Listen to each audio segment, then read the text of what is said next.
Hey there guys, thanks for joining for another video. I had a bit of time on my hands and it's a bit of a gray day today, so I can't do much outside fun in the sun and I can't go skiing yet, so I figured I would take some time and talk to you guys about one of my all-time favorite knives that I've had for a while. This is the Bushlore knife from Condor Tool and Knife. It's made in El Salvador. The company itself is based out of El Salvador, and I have had this knife for a while now. I've put it through the absolute ringer and it's served me well the whole time. This is a pretty standard bushcraft knife. You have your standard bushcraft profile. It's a large knife. I believe it's about just over 9 inches overall. The handle is a bit bigger. The handle's full 5 inches, and so the blade is about 4. You have your classic Scandi grind full way through, and you have a full spear point profile. You also have your full tang that runs all the way through the handle of the knife, and you have your unpolished square 90-degree spine, which is great for your ferro rod. This knife is 1075 high carbon steel, and it has walnut hardwood handle scales. Like I said, I've had this knife for a really long time. I usually use it around camp as a belt knife, mostly on wood, mostly for carving projects, although I have used this to prep dinner at camp as well. A couple things I really like about the knife is, again, it's very durable. It's I've really put this knife through the ringer and it's held up great for me, especially at the price point. I think I spent about $40 on this knife. I think it's gone up a little bit since then. I think it's about $50, $60 now, but when I bought this knife, it was a great deal. It still is. It comes with a high quality leather sheath that it looks just as new today as I bought it. I think I've had this knife for 6 years or so. And so it looks great, it still performs great, the edge retention is really quite nice. Like I said, I mostly use this knife on wood, so I'm carving in front of my face like this using the chest lever grip, as some of you will recognize. And you'll notice the edge of the knife is rounded the whole way. So this section of the knife here is actually angled up a little bit like this, which puts it in a really nice position for the chest lever. So when I carve up like this, the edge is indeed straight onto the wood I'm working, and it gives me a lot of control, and it's right in front of my face so I can always see. Most bushcraft knives are used on wood like this, and this is one of the best carving grips you can use.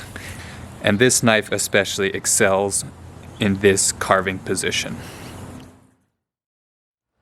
So we've talked about things that I do like on this knife. A couple of things that I don't necessarily like on this knife is, like I said, it's only 1075, which is still high carbon steel, but it's not tool steel.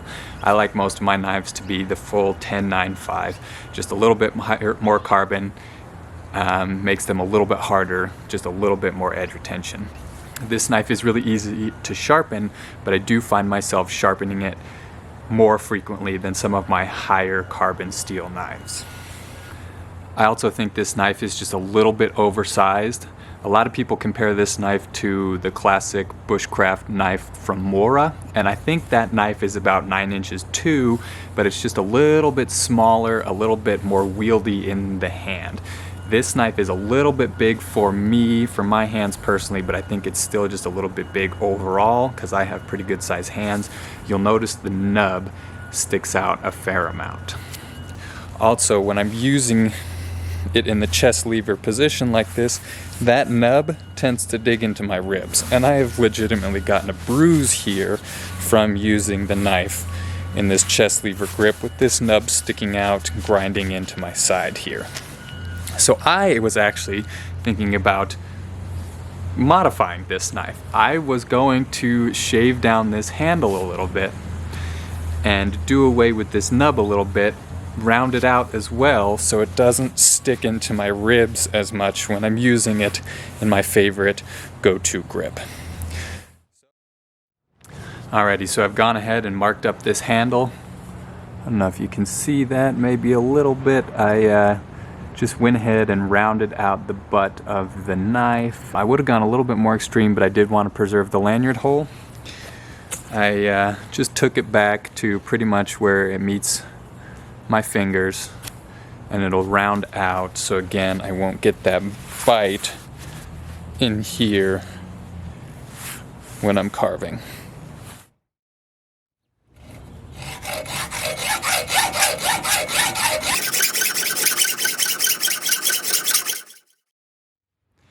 Man, as always, the hacksaw took forever, so I think I'm just going to jump right into the grinding stone, but a measure of progress.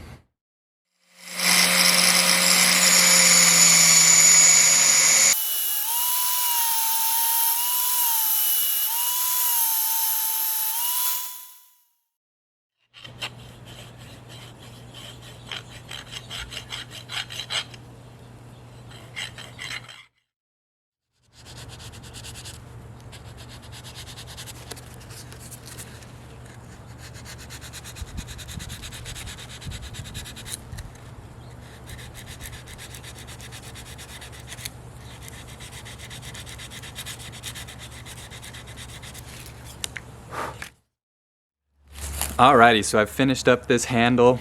It looks good. I rounded it out, matched it to the rest of the handle so it flows nicely, fits in the hand well, fits in my palm well, and most importantly, what I was going for, it doesn't dig into my chest as much anymore. That's why I rounded it off here so I could do this motion.